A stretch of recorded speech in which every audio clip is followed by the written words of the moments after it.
எவனிடத்துல என்னுடைய உயிர் இருக்கிறதோ அந்த அல்லாஹ்வின் மீது சத்தியமாக சத்தியமிட்டு அடுத்ததாக ஒரு விஷயத்தை சொல்றாங்க. பொதுவா ரசூலுல்லாஹ் ஒரு செய்தியை சொல்லுவாங்க, சத்தியமிட்டும் சொல்லுவார்கள். சத்தியமிட்டு சொல்றாங்கன்னா அது எவ்வளவு இம்பார்ட்டன்டான விஷயமாக இருக்கும். இன்றைய காலகட்டம் எப்படி ஆயிடுச்சுன்னு சொன்னா, ஜனாசாக்கு போகணும்னாலும், ஜனாசாவை பின்தொடரணும்னாலும், ஜனாசாவை அடக்கம் செய்யற வரைக்கும் இருந்துட்டு வரணும்னா கூட உலகத்துல வாழுகிற நேரத்தில் அவன் நமக்கு சாதகமா இருந்தானா, நமக்கு சப்போர்ட் பண்ணவனா இருந்தானா, நம்முடைய நண்பனாக தோழனாக அல்லது நமக்கு நெருக்கமானவனாக அல்லது நம்முடைய எதிரியாக இல்லாமல் இருந்தானா, அல்லது நம்ம இயக்கத்தில் இருந்தானா, நம்ம ஜமாத்தில் இருந்தானா, நம்ம கட்சியில் இருந்தானா, இதையெல்லாம் பார்க்கிறோமா இல்லையா? ஒரு நன்மையை சொல்லும் போது கண்ணுக்கு தெரியாத ஒன்றை சொல்லி ரசூலுல்லாஹ் சொல்லல, கண்ணுக்கு தெரிகிற ஒன்றை சொல்லி சொல்கிறார்கள். உகது மலை அளவுக்கு அது நிகரானது. உகது மலையை கண்ணால பார்க்கிறோம், எவ்வளவு பிரம்மாண்டமானது. அந்த உகது மலை அளவுக்கு ஒரு குவியல் நன்மை உங்களை அடையும்னா, இதுல யார் அடக்கம் செய்கிற வரைக்கும் இருந்துட்டு வருகிறாரோ அவருக்கு 2 குவியல்கள் கிடைக்கிறது என்று சொன்னால், அப்ப 2 உகது மலை அளவுக்கு உண்டான நன்மை ஒரு ஜனாசாவுல பங்கெடுத்து அதை அடக்கம் செய்கிற வரைக்கும் இருந்துவிட்டு வந்து விட்டோம் என்றால் நமக்கு கிடைத்து விடுகிறது எனும் போது அதை செய்வதற்கு ஏன் தயக்கம்? உன்னிடத்தில் என்னுடைய இந்த அடியான் பசி என்று வந்தான், எனக்கு உணவுதா என்று சொல்லி இந்த அடியான் உணவு கேட்டு வந்தான். அவனுக்கு நீ உணவு கொடுத்தாயா? நீ உணவு கொடுக்கவில்லை. தெரிஞ்சுக்க, நீ அவனுக்கு உணவு கொடுத்திருந்தா அவனிடத்தில் என்னை கண்டிருப்பாய். அவனுக்கு உணவு கொடுத்திருந்தாலே நீ எனக்கு உணவு தந்த மாதிரி, நீ அவனுக்கு உணவு கொடுக்கலங்கிறது எனக்கு உணவு தராத மாதிரி. இறைவன் எல்லாம் வந்து எனக்கு பசின்னு கேட்க மாட்டான், ஆனா ஒரு ஏழை வந்து கேட்பான். கேட்கிற போது நம்ம உணவு கொடுக்கலன்னு சொன்னா இறைவன் உணவு கேட்டு கொடுக்காததற்கு சமானமான குற்றம்.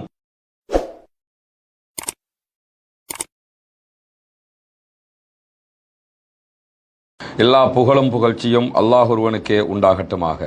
அவனுடைய அமைதியும் கருணையும் நபிகள் பெருமானார் ஸல்லல்லாஹு அலைஹி வஸல்லம் அவர்கள் மீதிலும் அவர்கள் காட்டிய வழிப்படி மாத்திரம் வாழக்கூடிய அனைவர்கள் மீதிலும் உண்டாகட்டுமாக. பேரன்பு மிக்க எல்லாம் வல்ல அல்லாஹ்வினுடைய நல்லடியார்களே, நாம் வாழுகிற இந்த உலக வாழ்க்கையிலே சரியான முறையில் வாழ்ந்து மறுமையிலே வெற்றி பெற வேண்டும் என்பதற்காக இறைவன் காலத்திற்கு காலம் தன்னுடைய தூதர்களை அனுப்பி வைத்து அவர்கள் மூலமாக சரியான வழிகாட்டுதல்கள் எது என்பதையும், நாம் தவறு நடக்க வேண்டிய தவறான வழிமுறைகள் எது என்பதையும் இனம் பிரித்து காட்டி இருக்கிறான். அந்த அடிப்படையில் இந்த உலகுக்கு இறுதியாக அனுப்பப்பட்ட நபிகள் பெருமானார் ஸல்லல்லாஹு அலைஹி வஸல்லம் அவர்கள் திருமறை குர்ஆனை நம்முடைய வாழ்வியல் வழிகாட்டியாகவும் அதனுடைய முழுமையான விளக்க உரையாக தன்னுடைய வாழ்நாள் முழுவதையும் அமைத்துவிட்டு சென்றிருக்கிறார்கள். ரசூலுல்லாஹி ஸல்லல்லாஹு அலைஹி வஸல்லம் அவர்களுடைய வழிகாட்டுதல்கள் பிரகாரமும் திருமறை குர்ஆனுடைய வழிமுறைகள் பிரகாரமும் யாரெல்லாம் இந்த உலக வாழ்க்கையை அமைத்துக் கொள்கிறார்களோ அவர்கள் அத்தனை பேரும் நாளை மறுமையிலே சொர்க்கத்தில் நுழைவார்கள் என்றும், இந்த வழிகாட்டுதல்களுக்கு மாற்றமாக வாழக்கூடியவர்கள் கண்டிப்பாக நாளை மறுமையிலே நரகத்தில் நுழைவிக்கப்படுவார்கள் என்றும் புனிதமிக்க இஸ்லாமிய மார்க்கம் நமக்கெல்லாம் கற்றுத்தருகிறது. அந்த அடிப்படையில் இஸ்லாத்தை அதன் தூய வடிவத்திலே நாம் அத்தனை பேரும் எடுத்து நம்முடைய வாழ்க்கையில் நடைமுறைப்படுத்த கடமைப்பட்டிருக்கிறோம். அப்படி நடைமுறைப்படுத்துகிற சந்தர்ப்பத்தில் தான் நாளை மறுமையிலே நாமும் வெற்றி பெற முடியும் என்பதை ஆழமாக நாம் மனதிலே பதித்துக் கொள்ள வேண்டும். நபிகள் பெருமானார் ஸல்லல்லாஹு அலைஹி வஸல்லம் அவர்கள் இந்த உலகத்திலே தன்னுடைய வாழ்நாளை கழிக்கிற சந்தர்ப்பங்களிலே நிறைய வழிமுறைகளை நமக்கு கற்றுத் தந்திருக்கிறார்கள். குறிப்பாக ஒரு மனிதன் இன்னொரு மனிதனுக்கு என்ன செய்ய வேண்டும், ஒரு மனிதனுக்கும் இன்னொரு மனிதனுக்கும் இடையிலே இருக்கக்கூடிய தொடர்புகள் என்ன, நாளை மறுமையிலே வெற்றி பெறுவதற்கு அவைகள் எல்லாம் எப்படி நமக்கு உத்வேகமாக உறுதுணையாக நமக்கு இருக்கும் என்கிற செய்திகளை எல்லாம் ரசூலுல்லாஹி ஸல்லல்லாஹு அலைஹி வஸல்லம் அவர்கள் அழகாக கற்றுத் தந்திருக்கிறார்கள். அந்த அடிப்படையில் ஒரு சந்தர்ப்பத்திலே அல்லாஹ்வுடைய தூதர் ஸல்லல்லாஹு அலைஹி வஸல்லம் அவர்கள் சஹாபாக்களுக்கு மத்தியிலே இருக்கிற போது சஹாபாக்களை பார்த்து ஒரு 4 அழகான வழிமுறைகளை கற்றுக் கொடுக்கிறார்கள். இபாதத்து சார்ந்த அழகிய வழிமுறைகளாக அவைகள் அமையப்பட்டிருக்கின்றன. அல்லாஹ்வுடைய தூதர் ஸல்லல்லாஹு அலைஹி வஸல்லம் அவர்கள் சொல்கிறார்கள், இன்றைய நாள்ல நோன்பு பிடித்தவர் யார் அப்படின்னு சொல்லி கேட்கிறாங்க சஹாபாக்களை பார்த்து. அவ்வளவு சஹாபாக்கள் இருக்கிறார்கள். இருக்கிற போது அபூபக்கர் சித்திக் ரலியல்லாஹு அன்ஹு என்ன பண்றாங்கன்னா, நான் தான் இன்றைக்கு நோன்பு பிடித்திருக்கிறேன் அப்படின்னு சொல்லி சஹாபாக்களுக்கு மத்தியில் ரசூலுல்லாஹி ஸல்லல்லாஹு அலைஹி வஸல்லம் அவர்களிடத்தில் சொல்கிறார்கள். இரண்டாவதாக அல்லாஹ்வுடைய தூதர் ஸல்லல்லாஹு அலைஹி வஸல்லம் அவங்க கேட்கிறாங்க, இன்றைய நாளில் ஜனாசாவை பின்தொடர்ந்து சென்றவர் யார் அப்படின்னு சொல்லி கேட்கிறாங்க. கேட்கும்போது உடனே அபூபக்கர் சித்திக் ரலியல்லாஹு அன்ஹு என்ன பண்றாங்கன்னா, நான் ஜனாசாவை பின்தொடர்ந்து சென்றேன். ஒரு யாராவது மரணிச்சிருப்பாங்க, அந்த ஜனாசாவை அடக்கம் பண்றதுக்கு மக்கள் போகும்போது அபூபக்கர் சித்திக் ரலியல்லாஹு அன்ஹுவும் அந்த ஜனாசாவை அடக்கம் செய்வதற்காக சென்றிருக்கிறார்கள். அதற்கு பிறகு ரசூலுல்லாஹி ஸல்லல்லாஹு அலைஹி வஸல்லம் அவர்கள் சஹாபாக்களை நோக்கி கேட்கிறார்கள், இன்றைக்கு ஒரு ஏழைக்கு உணவளித்தவர் யார்? யாராவது ஒரு ஏழைக்கு உணவு கொடுத்திருக்கிறீர்களா அப்படின்னு சொல்லி. எல்லாமே நல்ல காரியம் தானே. அந்த அடிப்படையில் கேட்கும்போது அதற்கும் அபூபக்கர் சித்திக் ரலியல்லாஹு அன்ஹு என்ன பண்றாங்கன்னா, நான் ஒரு ஏழைக்கு உணவளித்திருக்கிறேன் அப்படிங்கிறாங்க. 3 கேட்டுட்டாங்க. 3க்குமே அவங்க தான் செய்ததாக சொல்கிறார்கள். 4வதாக அல்லாஹ்வுடைய தூதர் ஸல்லல்லாஹு அலைஹி வஸல்லம் அவங்க சொல்றாங்க, இன்றைக்கு உங்களில் யாராவது ஒரு நோயாளியை நலம் விசாரித்திருக்கிறீர்களா அப்படின்னு சொல்ல கேட்கும்போது அதற்கும் அபூபக்கர் சித்திக் ரலியல்லாஹு அன்ஹு என்ன சொல்றாங்கன்னா, நான் இன்றைக்கு ஒரு நோயாளியை நலம் விசாரித்திருக்கிறேன் அப்படிங்கிறாங்க. அப்ப 4 காரியங்கள், அந்த 4 காரியங்களையும் தானே செய்ததாக சொல்லும் போது அல்லாஹ்வுடைய தூதர் ஸல்லல்லாஹு அலைஹி வஸல்லம் என்ன சொல்றாங்கன்னு கேட்டா, இந்த 4 காரியங்களையும், இந்த 4 நற்செயல்களையும் யார் ஒரு சேர ஒரே நாள்ல பண்றாரோ அவருக்கு சொர்க்கம் கடமையாகி விட்டது, அவர் சொர்க்கம் நுழையாமல் இருக்க மாட்டார் அப்படின்னு சொல்லக்கூடிய செய்தி சஹீஹ் முஸ்லிம்ல பதிவு செய்யப்பட்டிருக்கக்கூடிய காட்சியை நம்ம பார்க்க முடிகிறது. இந்த 4 காரியங்களையும் ஒரே நேரத்தில் செய்ய வேண்டும், ஒரே நாள்ல செய்கிறவர் சொர்க்கம் நுழைவார் என்பதுதான் நபிகள் நாயகம் ஸல்லல்லாஹு அலைஹி வஸல்லம் அவர்கள் நமக்கு கற்றுத்தருகிற, சஹாபாக்களுக்கு கற்றுக் கொடுத்த மிக முக்கியமான நடைமுறையாக இருக்கிறது. நோன்பு நோற்றல், அதே போன்று ஜனாசாவை பின்தொடர்ந்தது, நோயாளியை நலம் விசாரிக்கிறதுக்காக போறது, ஒரு ஏழைக்கு உணவு கொடுக்கிறது. இந்த 4 காரியங்களை நம்ம எடுத்துக்கிட்டோம்னா 4 காரியங்களும் பெரிய காரியங்கள், அதற்காக பல லட்சங்கள் முதலீடு பண்ண வேண்டிய காரியங்கள், ரொம்ப காலம் எடுத்து செய்ய வேண்டிய காரியங்கள் என்று அமைந்திருக்கிறதா என்று கேட்டா கண்டிப்பாக அப்படி அமைந்த காரியங்கள் கிடையாது. எல்லாமே நம்ம வளமையாக செய்வதற்கு முடியுமான, செலவீனங்கள் இல்லாத, ரொம்ப சிம்பிளாக இருக்கக்கூடிய காரியங்களாகத்தான் நாம் அதை பார்க்க முடியும். அந்த காரியங்களைத்தான் அல்லாஹ்வுடைய தூதர் ஸல்லல்லாஹு அலைஹி வஸல்லம் அவர்கள் நமக்கு கற்றுத்தந்து அபூபக்கர் சித்திக் ரலியல்லாஹு அன்ஹு அவர்கள் அதை செய்ததாக சொல்லி காட்டி, சொர்க்கம் நுழைவீர்கள், இதனை செய்யுங்கள் என்று நமக்கு அழகாக வழிகாட்டுகிறார்கள். இந்த காரியங்களை எத்தனை பேர், எத்தனை தடவைகள், எந்தெந்த சந்தர்ப்பங்களில் எல்லாம் செய்திருக்கிறோம் என்பதை யோசித்து பாருங்கள். நம்முடைய வாழ்நாள் இவற்றை செய்வதற்கு நாம் நேரம் ஒதுக்கி இருக்கிறோமா? நம்முடைய வாழ்நாளில் அதற்கு பக்குவப்படுகிறோமா? அதற்கான காரியங்களுக்கு முனைப்பு காட்டி இருக்கிறோமா என்று சொன்னால் கிடைத்தால் செய்கிறோமே தவிர அதற்காக முனைப்படுத்தி செய்வது என்பது மிக மிக குறைவாக இருப்பதை கண்ணுக்கு முன்னால் நாம் பார்க்க முடிகிறது. அல்லாஹ்வுடைய தூதர் ஸல்லல்லாஹு அலைஹி வஸல்லம் அவர்கள் இன்றைய நாள் உங்களில் யார் நோன்பு நோற்றார்கள் என்று கேட்டார்கள். கேட்கும்போது முதல் கேள்வியே அதுதானே, நான் தான் செய்தேன் யா ரசூலல்லாஹ் என்று சொல்லி அபூபக்கர் சித்திக் ரலியல்லாஹு அன்ஹு அவர்கள் சொல்லுகிறார்கள். நோன்பை பற்றி இஸ்லாம் நமக்கு கற்றுத்தருகிற அழகான பல வழிமுறைகள், அதிலே மிக முக்கியமான வழிமுறை என்னன்னா, நோன்பு என்பது ஜுன்னா, அது ஒரு கேடயம், உங்களுக்கு நரகத்தை விட்டு உங்களை பாதுகாக்கும், பாவங்கள்ல இருந்து உங்களை பாதுகாக்கும், அப்படிப்பட்ட ஒரு கேடயம். ஒரு நோன்பாளி என்னும் போது நோன்போட இருக்கிற நேரத்தில், மற்ற நேரத்தில் பாவம் செய்வதற்கு நம்ம எத்தனித்தாலும், மற்ற நேரங்களில் பாவம் செய்வோம் என்று துணிந்தாலும், நோன்போட இருக்கிற போது பாவம் செய்வதற்கு துணிந்திருக்கிறோமா? அப்படி துணிகிற எண்ணங்கள் வருகிறதா? ஒரு குற்றத்தை செய்யணும்னு வந்தாலும் நோம்பாளி, நோன்பு பாலா போயிரும் என்பதற்காக செய்யாம இருப்போம். அதனாலேயே நம்ம நரகத்தை விட்டும் பாதுகாக்கப்பட்டு விடுவோம். அதைத்தான் ரசூலுல்லாஹ் சொல்றாங்க, நோன்பு என்பது ஒரு கேடயம், உங்களை பாவங்களை விட்டு பாதுகாத்துரும், நரகத்தை விட்டு பாதுகாக்கக்கூடிய ஒரு கேடயமாக இருக்கிறது என்று சொல்லிட்டு, அதனாலதான் நோன்பாளி கெட்ட பேச்சுக்களை பேச வேண்டாம் அப்படிங்கிறாங்க. நோன்பாளியா இருக்கிறீங்களா, கெட்ட பேச்சுக்களை பேசாதீங்க அப்படின்னா, நம்ம நோம்போட இருக்கிறோம்ங்கிற பயத்திலேயே நோன்பு பாலா போயிருங்கிறதுக்காக கெட்ட விஷயங்களை செய்ய மாட்டோம், முட்டாள்தனமான காரியங்களில் ஈடுபட மாட்டோம். இதெல்லாம் இஸ்லாம் தடுக்கிறது. நோன்பாளியாக இருந்தா நீங்க இதெல்லாம் பண்ணுங்க அப்படின்னு சொல்லிட்டு இந்த காரியங்களை நீங்கள் கடைபிடிக்க வேண்டும் என்கிற கட்டளையை இஸ்லாம் சொல்கிறது.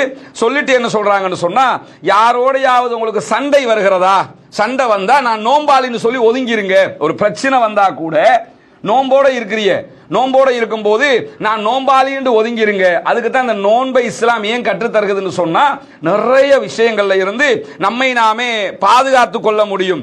அதை சொல்லிட்டு அல்லாஹ்வுடைய தூதர் ஸல்லல்லாஹு அலைஹி வஸல்லம் தொடர்ந்து சொல்லக்கூடிய ஒரு செய்தி என்னன்னு கேட்டா, எவனிடத்துல என்னுடைய உயிர் இருக்கிறதோ அந்த அல்லாஹ்வின் மீது சத்தியமாக, சத்தியமிட்டு அடுத்ததாக ஒரு விஷயத்தை சொல்றாங்க. பொதுவா ரசூலுல்லாஹ் ஒரு செய்தியை சொல்லுவாங்க, சத்தியமிட்டும் சொல்லுவார்கள்.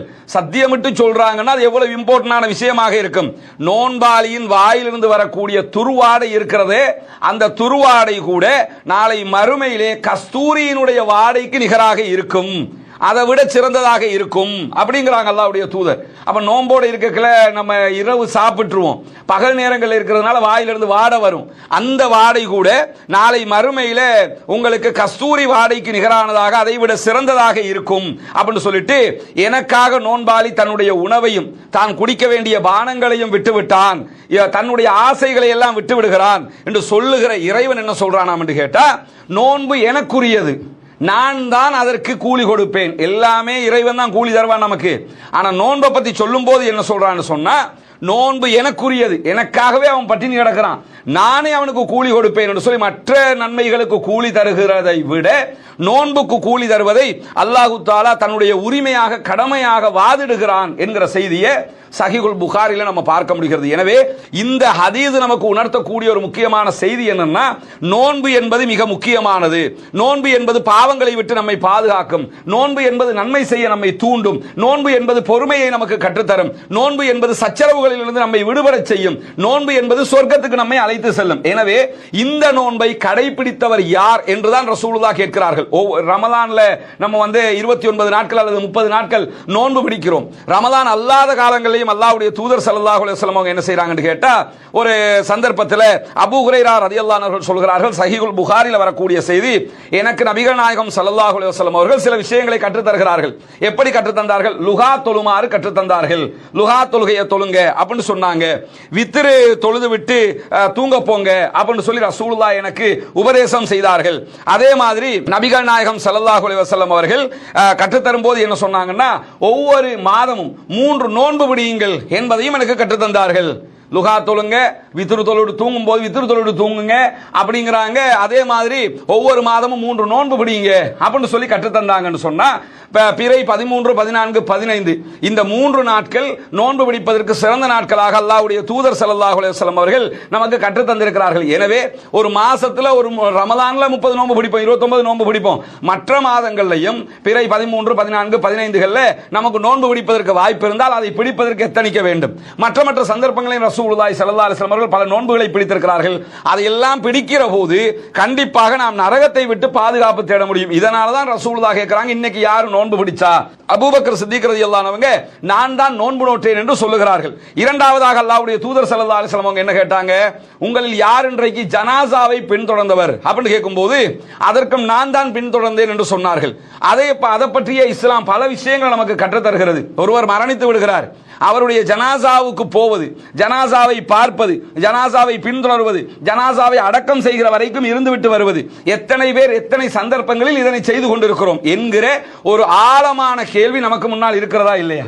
இன்றைய காலகட்டம் எப்படி ஆயிடுச்சுன்னு சொன்னா, ஜனாசாக்கு போகணும்னாலும், ஜனாசாவை பின்தொடரணும்னாலும், ஜனாசாவை அடக்கம் செய்யற வரைக்கும் இருந்துட்டு வரணும்னா கூட உலகத்துல வாழுகிற நேரத்தில் அவன் நமக்கு சாதகமா இருந்தானா, நமக்கு சப்போர்ட் பண்ணவனா இருந்தானா, நம்முடைய நண்பனாக தோழனாக அல்லது நமக்கு நெருக்கமானவனாக அல்லது நம்முடைய எதிரியாக இல்லாமல் இருந்தானா, அல்லது நம்ம இயக்கத்தில் இருந்தானா, நம்ம ஜமாத்தில் இருந்தானா, நம்ம கட்சியில் இருந்தானா, இதையெல்லாம் பார்க்கிறோமா இல்லையா?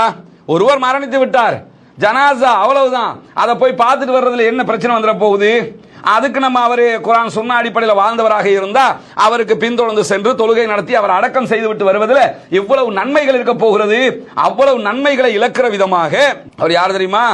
அவர் அந்த இயக்கத்தை சேர்ந்தவர். அவர ஜனாசாக்கு நியாயம் போறது, ஜனாசாவுக்கு போவதற்கு கூட ஒரு ஆறுதல் சொல்வதற்கு கூட அவன் நம்ம இயக்கமா, அந்த இயக்கமா, அந்த ஜமாத்தா, இந்த ஜமாத்தா, எத்தனை பேர் இன்னும் இத்தனை ஆண்டுகளை கடந்து போய்கிட்டு இருக்கிறோம். எத்தனையோ விதமான அனுபவங்களை கற்றுக்கொள்கிறோம், எத்தனையோ விதமான மனிதர்களை பார்க்கிறோம், எத்தனையோ மரணங்களை கண்ணுக்கு முன்னால் பார்க்கிறோம். இந்த உலக வாழ்க்கை நிச்சயமற்றது என்பதை தினம்தோறும் அறிகிறோம்.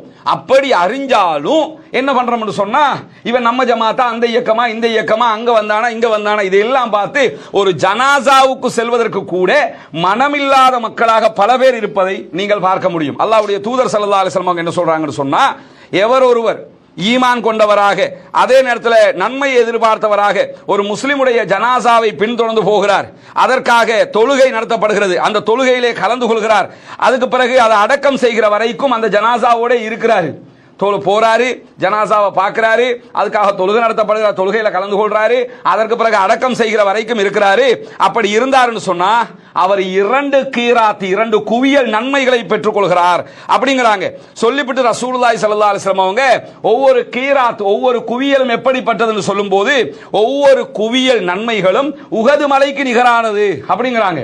ஒரு நன்மையை சொல்லும் போது கண்ணுக்கு தெரியாத ஒன்றை சொல்லி ரசூலுல்லாஹ் சொல்லல, கண்ணுக்கு தெரிகிற ஒன்றை சொல்லி சொல்கிறார்கள்.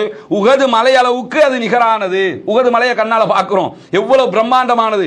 அந்த உஹது மலை அளவுக்கு ஒரு குவியல் நன்மை உங்களை அடையும்னா இதுல யார் அடக்கம் செய்கிற வரைக்கும் இருந்துவிட்டு வருகிறாரோ அவருக்கு 2 குவியல்கள் கிடைக்கிறது என்று சொன்னால், அப்ப 2 உஹது மலை அளவுக்கு உண்டான நன்மை ஒரு ஜனாசாவில் பங்கெடுத்து அதை அடக்கம் செய்கிற வரைக்கும் இருந்துவிட்டு வந்து விட்டோம் என்றால் நமக்கு கிடைத்து விடுகிறது எனும்போது அதை செய்வதற்கு ஏன் தயக்கம்? தொழுகிறோம், நோம்பு பிடிக்கிறோம், மற்ற இபாதத்துக்களை செய்யறோம், இபாதத்தை செய்யணும்னு வலியுறுத்துறோம், பயான் பண்றோம், பிரச்சாரம் பண்றோம், நாடு முழுக்க திருமண பிரச்சாரம், அந்த பிரச்சாரம் இந்த பிரச்சாரம், எத்தனை பிரச்சாரங்கள், எவ்வளவு பொதுக்கூட்டங்கள், எவ்வளவு கொத்துபாக்கள், எவ்வளவெல்லாம் பண்றோம். இவ்வளவெல்லாம் பண்ணக்கூடிய நம்ம ஒரு ஜனாசாவில் பங்கெடுப்பதற்கு ஏன் தயக்கம்? ஏன் மனது வரவில்லை? ஏன் உங்களுடைய உள்ளம் இடம் கொடுக்கவில்லை? இப்படியான ஒரு நன்மை நமக்காக கிடைக்க போகிறதே, 2 கீராத்துக்கள் நன்மை என்பது யாராவது சும்மா தர முடியுமா? காசை கொடுத்து எடுக்க முடியுமா? பொருளை கொடுத்து வாங்க முடியுமா? எதையுமே பண்ண முடியாது. அப்படிப்பட்ட ஒரு உன்னதமான ஒரு நன்மை அல்லாஹ் தஆலா நமக்கெல்லாம் தர காத்திருக்கிறான் என்கிற செய்தியை சஹீஹுல் புகாரியில நம்ம பார்க்க முடிகிறது. இவ்வளவு நன்மைகள் பெறக்கூடிய ஒரு விவகாரத்தை ஒவ்வொரு காரணத்துக்காக தள்ளி போட்டு விடுகிறோம், கண்டுகொள்ளாமல் இருக்கிறோம். ஜனாசா செய்தி வரும், இன்னார் மவுத்தாயிட்டார்ல, என்ன செய்ய, நல்லா நல்லா இருந்த மனுஷன் தான், ரொம்ப தங்கமான மனுஷன் தான், நமக்கு தான் போக முடியல, கடையை மூடிட்டு போகணும்ல, அந்த வேலையில் இருக்கிறோம், இந்த வேலையில் இருக்கிறோம். இதே மாதிரி நம்ம ஜனாசாவாக இருக்கிற போது நமக்கும் 4 பேர் கதையை சொல்லிட்டு இருப்பாரா இல்லையா? வராம இருக்க கூடுமா இல்லையா? அவர்கள் வருவதால் தானே நம்முடைய ஜனாசாவுக்கு அவர்களுடைய பிரார்த்தனை கிடைக்குமா இல்லையா? அப்ப நம்ம ஜனாசாவுக்கு 4 பேர் வரணும்னா, நம்ம ஜனாசால 10 பேர் கலந்து கொள்ளணும்னு சொன்னா நாமும் இருக்கிற காலத்தில் இப்படியான நல்ல காரியங்களை செய்து காட்ட வேண்டுமா இல்லையா? அவருடைய ஜனாசாக்களில் பங்கெடுக்க வேண்டுமா இல்லையா? போகணுமா இல்லையா? ஆனால் அதை தவிர்த்து கொள்வதற்கான பல வழிமுறைகளையும் நாம் கடைபிடித்துக் கொண்டிருக்கிறோம். எந்த சந்தர்ப்பத்திலையும் ஒரு ஜனாசாவினுடைய செய்தி வருகிறதா, எவ்வளவு முடிந்த அளவுக்கு ஜனாசாவை சென்று பாருங்கள், அவர்களுக்காக பிரார்த்தனை செய்யுங்கள். அவர்கள் இணை வைக்காத பட்சத்தில் அல்லாஹ் தஆலா அவர்களுக்கு கூலி கொடுக்க போதுமானவனாக இருக்கிறான். அவருடைய ஜனாசா தொழுகையில் பங்கெடுக்க முயற்சி பண்ணுங்கள். ஜனாசாவை பின்தொடர்ந்து சென்று அடக்கம் செய்கிற வரைக்கும் இருந்துவிட்டு வருவதற்கு நாம் அத்தனை பேரும் முயற்சி செய்கிற போது கண்டிப்பாக அது ஒரு மாபெரும் வெற்றியை மறுமையிலே நமக்கு தந்துவிடும். அதனாலதான் நபிகள் நாயகம் ஸல்லல்லாஹு அலைஹி வஸல்லம் அவர்கள் இந்த செய்தியையும் இந்த வழிமுறையும் நமக்கு கற்றுத் தருகிறார்கள். இன்னொரு சந்தர்ப்பத்தில் அல்லாஹ்வுடைய தூதர் ஸல்லல்லாஹு அலைஹி வஸல்லம் சொல்றாங்க, ஒரு மனிதன் இன்னொரு மனிதனுக்கு, ஒரு முஸ்லிம் இன்னொரு முஸ்லிமுக்கு செய்ய வேண்டிய கடமைகள் 5 இருக்கிறது. அதுல ஒண்ணு என்னன்னு கேட்டா சலாத்திற்கு பதில் சொல்வது. ஒருத்தர் சலாம் சொல்லிட்டாரா, அவருக்கு பதில சொல்லுங்க, கண்டுக்க இவருக்கெல்லாம் நான் பதில் சொல்லவா என்று செல்லாமல் சலாத்திற்கு பதில் சொல்ல வேண்டும். நோயாளியை நலம் விசாரிக்கணும். அதே மாதிரி விருந்து ஒருத்தர் அழைச்சிட்டாருன்னு சொன்னா அந்த விருந்துக்கு போயிருங்க, அதை ஏற்றுக்கொள்ளுங்கள். தும்முகிறவருக்கு மறுமொழி சொல்லிவிடுங்கள் அப்படின்னு சொல்லி நபிகள் நாயகம் ஸல்லல்லாஹு அலைஹி வஸல்லம் அவங்க சொல்லக்கூடிய செய்தி சஹீஹுல் புகாரியில இருக்கக்கூடிய காட்சியை நம்ம காண முடிகிறது. அதே மாதிரி அல்லாஹ்வுடைய தூதர் ஸல்லல்லாஹு அலைஹி வஸல்லம் அவங்க மூன்றாவதாக என்ன கேட்கிறாங்கன்னு கேட்டா, இன்றைய நாள்ல யாராவது ஒரு பசித்தவருக்கு உணவளித்தீர்களா அப்படின்னு கேட்டாங்க. அதற்கும் நான் தான் செய்தேன் என்று அபூபக்கர் சித்திக் ரலியல்லாஹு அன்ஹு சொன்னாங்களா இல்லையா? சொன்னது தொடர்பாக அல்லாஹ்வுடைய தூதர் ஸல்லல்லாஹு அலைஹி வஸல்லம் சொல்லி இருக்கக்கூடிய மேலதிகமான பல செய்திகள் இடம்பெற்றிருக்கிறது. உணவளிப்பது தானே, ஒரு காலை சாப்பாடு அவ்வளவு பெரிய விலை போகுதா? ஒரு பகல் சாப்பாட்டுக்கு, ஒரு இரவு சாப்பாட்டுக்கு அவ்வளவு பெரிய செலவாக போகுதான்னா அப்படியெல்லாம் ஆக போறது இல்லை. அப்ப எது முடியுமோ அதை செய்வதுதான் இஸ்லாம் காட்டிய வழிமுறையாக இருக்கிறது. அந்த வழிமுறையில பாத்தீங்கன்னு சொன்னா நபிகள் நாயகம் ஸல்லல்லாஹு அலைஹி வஸல்லம் அவங்க திருமறை குர்ஆன் கெட்ட செயல்பாடுகளை பற்றி பட்டியலிடுகிற போதே என்ன சொல்லுதுன்னு சொன்னா, கெட்டவங்க எப்படின்னு கேட்டா அவர்கள் ஏழைகளுக்கு உணவளிக்குமாறு தூண்டுவதில்லை, அவங்களுக்கு சாப்பாடு கொடுங்க என்று கூட தூண்ட மாட்டாங்க. இவங்க கெட்டவங்க, உணவு கொடுப்பதை தாண்டி உணவு கொடுக்க தூண்டணும். தூண்டல் என்று சொன்னா, உணவு கொடுக்கல் என்று சொன்னா அது கெட்ட காரியம் என்று சொல்லிவிட்டு அல்லாஹ்வுடைய தூதர் ஸல்லல்லாஹு அலைஹி வஸல்லம் எக்ஸ்ட்ரா நமக்கு என்ன சொல்லி தராங்கன்னு கேட்டா, பசித்தவர்களுக்கு உணவளியுங்கள், நோயாளிகளை உடல் நலம் விசாரிக்க செல்லுங்கள், போர் கைதிகளாக யாராவது பிடிபட்டிருந்தாங்கன்னு சொன்னா அவங்களை விடுதலை செய்வதற்கு முயற்சி செய்யுங்கள் என்கிற செய்தி அபூ மூஸா அல்-அஷ்அரி ரலியல்லாஹு அன்ஹு அறிவிக்கிறாங்க. சஹீஹுல் புகாரியில பதிவு செய்யப்பட்டிருக்கிறது. எனவே ஒரு நோயாளியை நலம் விசாரிப்பது, ஒரு உணவு பசித்தவருக்கு உணவு கொடுப்பது என்பது இஸ்லாம் அதிகமாக வலியுறுத்திய ஒரு விவகாரம். நாளை மறுமையில நம்ம எல்லோரும் நிற்கும் போது இறைவன் என்ன பண்ணுவான்னு கேட்டா, ஒவ்வொருவரிடத்தில் பலவிதமான கேள்விகள் அவர்களை சார்ந்து முன்வைக்கப்படும். அந்த அடிப்படையில் ஏழைக்கு நம்ம உணவு கொடுக்கல என்று சொன்னா அல்லாஹு தாலா எப்படி நம்மை விசாரிப்பான் என்பதையும் அல்லாஹ்வுடைய தூதர் ஸல்லல்லாஹு அலைஹி வஸல்லம் அவர்கள் அழகாக நமக்கு கற்றுத் தருகிறார்கள். எப்படி விசாரிப்பான்? மறுமை நாள்ல அல்லாஹு தாலா மனிதனிடத்தில் கேட்பான், ஆதமுடைய மகனே, நான் உன்னிடத்துல உணவு கேட்டேன், ஆனால் நீ எனக்கு உணவளிக்கவில்லை. நான் பசின்னு உங்ககிட்ட வந்தேன், நீ எனக்கு சாப்பாடு தந்தியா? சாப்பாடு தரல அப்படின்னு சொல்லி அல்லாஹு தாலா கேள்வி எழுப்பான், கொஸ்டின் கேட்பான். கேட்கும்போது மனிதன் என்ன பண்ணுவான்? சம்பந்தப்பட்ட மனிதன் நம்ம கொடுக்கலன்னா நம்ம என்ன சொல்லுவோம்? என்னுடைய இறைவா, ரப்பே, நீ தான் உலகத்துக்கே அதிபதியாச்சே, நீதானே எல்லோருக்கும் அருள் புரிகிறவன், நீதானே அனைவரையும் கட்டி காக்கிறவன், நீதானே அனைவருக்கும் அத்தனை உதவிகளையும் செய்கிறவன், அப்படிப்பட்ட உனக்கு நான் எப்படி உணவு தர இயலும்? நான் உனக்கு சாப்பாடு தர இயலுமா? நீதானே எங்களுக்கே சாப்பாடு தரணும் இறைவா அப்படின்னு சொல்லி அவர் கேட்பாரு. கேட்கும்போது அல்லாஹ் தாலா திருப்பி என்ன கேட்பானாம்னு சொன்னா, உன்னிடத்தில் என்னுடைய இந்த அடியான் பசி என்று வந்தான், எனக்கு உணவுதா என்று சொல்லி இந்த அடியான் உணவு கேட்டு வந்தான், அவனுக்கு நீ உணவு கொடுத்தாயா? நீ உணவு கொடுக்கவில்லை. தெரிஞ்சுக்க, நீ அவனுக்கு உணவு கொடுத்திருந்தா அவனிடத்தில் என்னை கண்டிருப்பாய். அவனுக்கு உணவு கொடுத்திருந்தாலே நீ எனக்கு உணவு தந்த மாதிரி, நீ அவனுக்கு உணவு கொடுக்கலங்கிறது எனக்கு உணவு தராத மாதிரி. இறைவன் எல்லாம் வந்து எனக்கு பசின்னு கேட்க மாட்டான், ஆனா ஒரு ஏழை வந்து கேட்பான். கேட்கிற போது நம்ம உணவு கொடுக்கலன்னு சொன்னா இறைவன் உணவு கேட்டு கொடுக்காததற்கு சமானமான குற்றம். ஒரு ஏழை வந்து அவனுக்கு நம்ம உணவு கொடுக்காம புறக்கணிச்சிட்டோம்னா இறைவனையே நம்ம புறக்கணித்த குற்றம் நமக்கு உண்டாகிவிடும். எனவேதான் இறைவன் சொல்லுகிறான், இப்படி நான் வந்தேன், கேட்டேன், நீ தந்தாயா?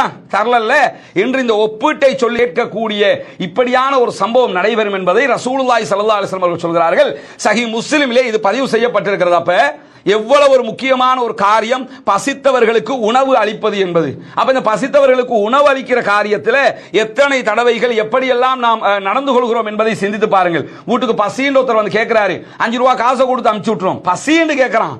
பசி என்று கேட்கும் போது நம்ம வீட்டில் எது இருக்குதோ கொஞ்சம் வாங்க, உள்ள வாங்க என்று சொல்லி நம்ம சாப்பிடுகிற இடத்துல அவரை உட்கார வச்சு நம்மளும் அவரோட உட்கார்ந்து சாப்பிட்ட வளமை இருக்கிறதா?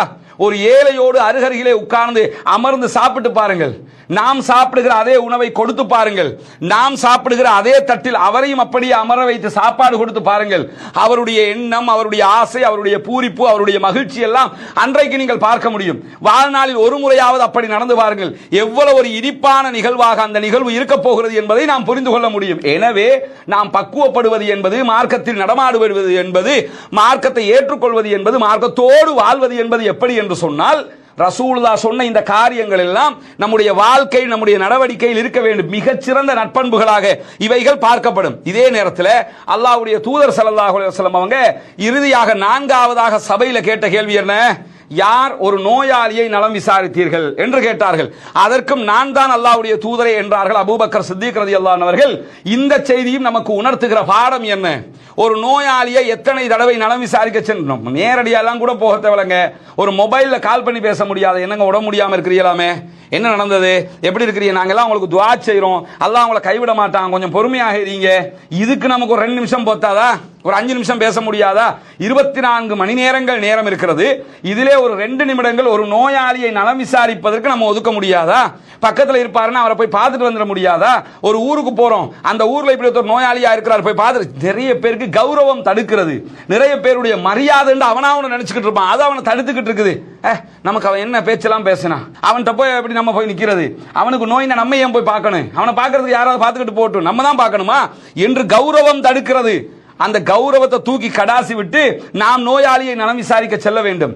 அவனிடத்தில் போய் அவனுக்கு ஆறுதல் சொல்ல வேண்டும். அல்லாஹ்வுடைய தூதர் ஸல்லல்லாஹு அலைஹி வஸல்லம் யூத சிறுவன் நோயாளியாக இருக்கிறான் என்கிற போது அவனை பார்ப்பதற்காக போனார்களா இல்லையா? போய் ஆறுதல் சொன்னார்களா இல்லையா? சொல்லிவிட்டு அந்த ஆறுதலில் எக்ஸ்ட்ரா என்ன சொன்னாங்க? நான் நபி வந்திருக்கிறேன், என்னை நீ என்னுடன் இத்தனை ஆண்டு காலம் இருந்திருக்கிறாய், நான் சொன்ன போதனைகளை நீ ஏற்றுக்கொள்ள கூடாதா எனும் போது அந்த சிறுவன் வாப்பாட முகத்தை பார்க்கிறான், தகப்பன முகத்தை பார்க்கிறான். அவரும் நீ முகமது எதை சொல்கிறாரோ அந்த மார்க்கத்தை ஏற்றுக்கொள்ள என்கிறார். உடனே அந்த சிறுவன் இஸ்லாத்தை ஏற்றுக்கொண்டவனாக அவனுடைய இறுதி காலம் கழிகிறது. ஒருவர் சிறுக்கு வைக்கக்கூடியவர், இணை வைக்கக்கூடியவராக இருக்கிறாரு, அவருடைய இடத்துக்கு அவரை நலம் விசாரிக்க போறிய. நம்ம நலம் விசாரிக்க போறோம்னா நம்ம இயக்கத்தவனா இருக்கணும், நம்ம ஜமாத்துக்காரனா இருக்கணும், நம்ம கட்சிக்காரனா இருக்கணும், நம்ம ஆதரவாளனா இருக்கணும். அதுக்கு முடிவெடுக்கிறோம். எப்படி ஜனாசாக்கு முடிவெடுக்கிறோமோ அதே நோயாளிக்கும் பல பேர் முடிவெடுக்கிறாங்க. யாரோ ஒருவர் நோயாளியாக இருக்கிறார், நலம் விசாரிக்க செல்லுங்கள். அவரை நலம் விசாரிக்க போறோம், அவர் சிறுக்கு செய்றவராக இருக்கிறாரு, மார்க்கத்தில் நேர் முரணான காரியங்களை செய்றவராக இருக்காரு. அந்த டைம் உணர்த்துங்க.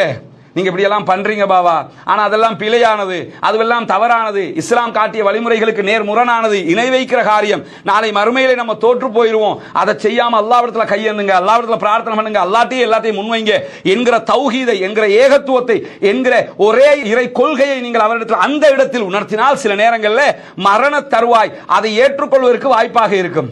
நோயாளியாக இருக்கிற அந்த நேரம் அதை அவர் ஏற்றுக்கொள்வதற்கு அது ஒரு சிறந்த சந்தர்ப்பமாக இருக்கும். இதையெல்லாம் உணர்த்தணுமா வேணாமா?